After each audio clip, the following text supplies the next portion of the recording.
हम लोग कवि की साखी पढ़ेंगे। कवि की साखी का तीसरा दोहा है, ज्ञान प्रकाश्या गुरु मिल्या सो जिन बिसरी जाए, जब गोविंद कृपा करी तब गुरु मिलिया आए।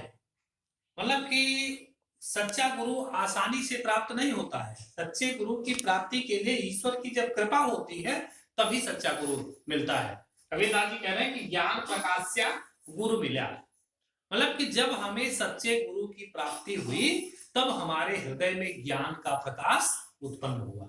ज्ञान प्रकाश्या, ज्ञान का प्रकाश उत्पन्न हुआ, गुरु मिला। जब सतगुरु की प्राप्ति हुई सो जिन बिसरी जाए, अब मैं अपने उस गुरु को खोना नहीं चाहता हूं। मतलब वो बिसर ना जाए, मतलब वो खो ना जाए, अब ऐसा मैं नहीं चाहता हूं, क्योंकि मुझे सतगुरु की प्राप्ति से हमारे हृदय में ज्ञान का प्रकाश उत्पन्न हुआ है।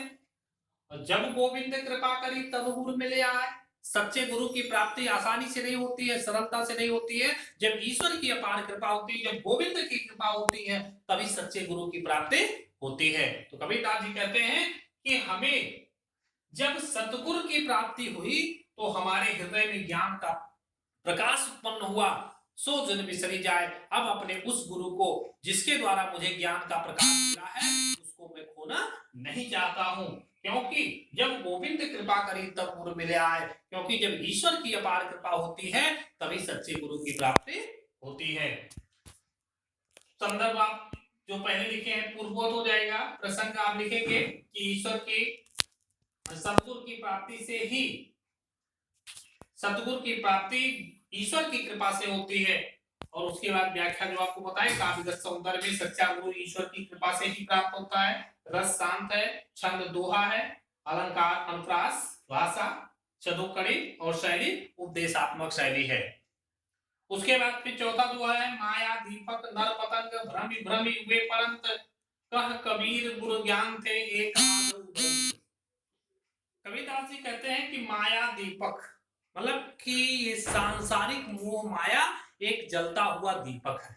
सांसारिक मोह माया को एक जलता हुआ दीपक कबीरदास जी बता रहे हैं। कह रहे हैं कि माया दीपक मतलब सांसारिक मोह माया एक जलता हुआ दीपक है, और नर पतंग और सांसारिक मनुष्य एक पतिंगे के समान है।